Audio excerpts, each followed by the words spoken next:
Hello and welcome back to my channel. I've got a small book haul update today. A few things have come my way in the post, and then on a trip out this afternoon to Chorlton, which is just down the road from us.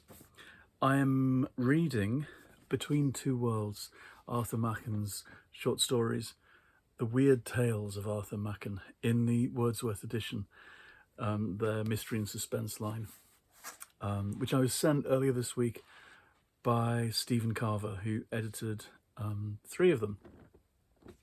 I've gone straight into a longish story at the heart of this called The Great God Pan, which is a portmanteau story happening in over a number of smaller episodes. Something I've heard about for a long time and never actually dived into, never had a copy of. I think Machen has become kind of obscure over the years and doesn't turn up as much as he used to, perhaps, in anthologies and so on. This is kind of one of those ones where it's kind of weirdly comic under the surface. There's all of this disquieting detail and spookiness, and people telling each other stories in clubs and in living rooms and studies late at night. But there's kind of queer goings on underneath, and the kind of unwitting comedy of this terrible woman in the background who's ruined the lives of all of these men. I'm still waiting to find out what it's all about. So that's what I'm on with. So the parcel this morning from Canada, from James Bow, who got in touch with me last week. This parcel's got here very, very quickly. This huge, heavy parcel of science fiction novels. I hope you enjoy the stories, and he's following this YouTube channel. He's a science fiction writer, and there are 2 books here, both from, what was the press called? It's a Canadian press called Shadow Paw Press, which seem really interesting, actually. They're a kind of traditional publisher who do things on this nice, heavy, creamy paper. And this is the first in the pile, The Sun Runners. I'll read you the back because it really intrigued me. And when James got in touch last week, I think I went and looked to see what this was about. Hello, people of Mercury. This is planet Earth. Are you receiving this? Please respond. Lieutenant Adahid Koenig was only 23 when the Earth's long fight against its environment ended in collapse and nuclear war. Earth's sudden silence leaves the colonies of the inner solar system without lifelines in various stages of self-sufficiency, or in Mercury's case, not. To help her fellow stranded colonists of Mercury survive starvation and a breakdown of order, Adelheid fights some cold equations and makes some hard choices, ending up wearing an iron crown as queen of one of the rail cities of Mercury, constantly moving to stay ahead of the sun. 50 years later, Adelheid's granddaughter, Frida, is it like Ethelfrid and the kind of Mercian queen, do you think, transposed in time? A 17-year-old princess who would rather be an engineer. Frida's life is shattered when a suspicious accident takes one of her arms, and turned upside down when her mother dies from that accident. Frida is left a young and vulnerable queen, locking horns with her grandmother, now regent and dowager. When the Earth makes contact again after 50 years of silence, Frida is eager to end Mercury's isolation, but Adelheid is suspicious of the Earth's sudden return and wary of other latitude towns' desire to accept all that Earth is offering without question. With thousands of lives on the line, is it wise to hope for healing? And are we forever defined by what we do in the dark? That sounds fascinating. Proper space opera stuff. I love things set within the our own solar system and seeing what people do with planets that feel as if we know them, but we haven't been to yet. I remember reading Colin Greenland's novels years ago in the 90s that felt like that. And this is a collection of stories called Tales from Silence. And it looks as if he's invited all kinds of science fiction writers, some of whose names I recognise, like Kate Orman, to write inside his world of the failing Earth and colonies on other planets. It's such a good idea. So I shall look forward to these. Thank you, James Bow. I'll see what they're like. Right, now, shopping this afternoon in Chorlton. I wasn't going to buy any books, obviously, because there's too many here, as I keep saying. But things leapt off the shelf, things I couldn't leave behind. First of all, 2 signed first editions. I didn't realise they were that until I bought them. But there's this, Son of a Witch by Gregory Maguire, the first sequel to Wicked. Now, after seeing the movie, I did have this idea that I wanted to reread Wicked, because it must be 20 years ago since I first read that. And I had a vague idea that I wanted to read the sequel as well. Well, this has kind of pushed me into reading the sequel, which I will at some point. And there it is, signed. It's some kind of fancy edition with a step back art, as my friend Cameron taught me from his videos. That's what they call it. On the whole, these kind of funny features to do with making books unique and special in fancy editions for collectors usually don't do much for me. I wouldn't go out my way to collect things like that, but it's nice when they happen. I couldn't get as excited over things like sprayed edges as people seem to these days. I hear an awful lot about things like that, and about different covers and kind of comic collectors kinds of ideas, really. I hear more about that than the actual contents of books, which is a shame. Right, the other signed first edition is Tessa Hadley, who I've raved about earlier this year. I read Free Love, a quite recent novel by her, earlier in the year, and it became one of my top books of the year. This is The Past, from about 10 years ago. The unfortunate thing about this edition is that it's signed to the head of an English department in a university I won't mention, but clearly Tessa Hadley had been visiting there, either to read or to talk or to examine, because she's an academic as well. Thanks, oh yeah, thanks so much for having me to talk at blah de blah. Bit of a shame to have it just given to a charity shop. Maybe it's more benign than that. Maybe somebody's just downsized their library. Perhaps. I'd be horrified. I wouldn't. We've got, I've got to tell you this, we have got somebody nearby who lives nearby who fell out with kind of everyone around here in recent years. And she had been given all of my Brenda and Effie books over the years, you know, because we'd got on. And I signed copies, and they all turned up in local charity shops, local ones, kind of meaningfully, because she knew I would see them. Anyway, all my friends around here went out and bought all these signed editions to spare me the horror of seeing my own books.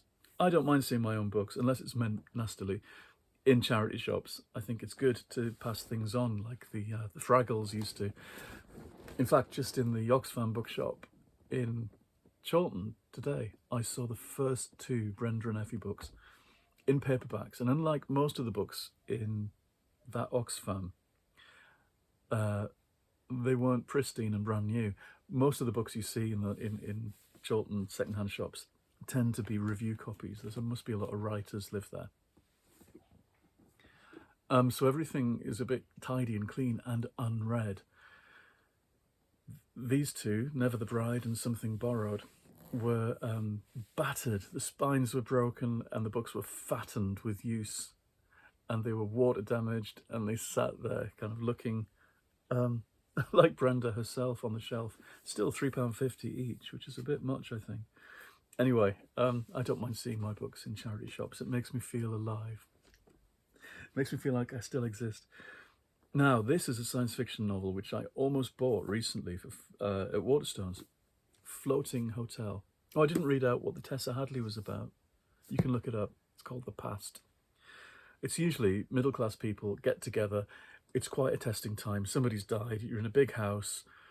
Evidence of the past breaking through. Somebody tries to seduce somebody else, and it all ends unhappily. This is Floating Hotel by Grace Curtis. Welcome to the Grand Abiona Hotel, home of the finest food, the sweetest service, and the very best views the galaxy has to offer. Year-round, it moves from planet to planet, system to system, pampering guests across the farthest reaches of the Milky Way, the last word in suborbital luxury and a magnet for intrigue. Intrigue such as, why are there love poems in the lobby in tray? How many Imperial spies are currently on board? What is the true purpose of the Problem Solvers Conference? And perhaps most pertinently, who is driving the ship? It sounds great to me. Just my kind of thing. Again, kind of slightly comic. Space opera-y. Space opera-ish. So there's that, and also quite recent, Masquerade, The Lives of Noel Coward, which came out 2 or 3 years ago. It was accompanied by a feature-length documentary on the BBC, which was stunning. Loads of wonderful footage of Noel Coward. And this is one of those biographies where they're going to tell more of the whole story. As Oliver Soden, who wrote it, puts it in the intro, there's been 4 big biographies of Coward, but there hasn't been one for 30 years. And the others were hampered in different ways. They couldn't quote from the work, or they were produced by people who were too close, who were kind of guarding the legend, perhaps. Or they were from closeted times. Even 1995, as Oliver Soden points out, we still had Clause 28, which prohibited the promotion of homosexuality in cultural products. Crazy. It's so recent. You know, it's when I was first published. But we lived in those times of repressive, vile regimes like a Tory government. And people like, Norman Tebbit, who I hear has just died. Those people made our lives significantly worse, and their legacy still hangs over us. And so there hasn't been a Coward biography that really looks at him in the round, as a gay man living through his time, with all the evidence that can be drawn in, and the story can be told fully. When I was a teenager, I read the book by, is it Graham Cole? I think so. Which was a wonderful, very funny biography. It seemed very complete at the time, but of course it wouldn't have been. So I'm looking forward to meeting Noel Coward again, because that's what a good biography does for you. It takes you back through time, and it introduces you, or reintroduces you to these people as if they are your friend. That's how I feel about the biographies that I love. I feel as if I've known these people.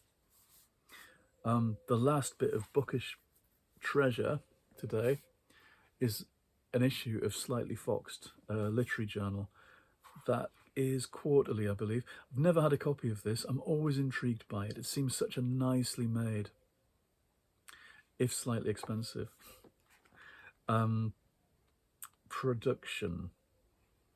They do small editions of books, and I've been tempted in the past by some of their choices. I can't afford another fancy, expensive subscription. I subscribe to all sorts of things. The New Yorker, Stand magazine, another literary journal. I stopped my Fortean Times subscription. Anyway, I got this because there's essays on books I love.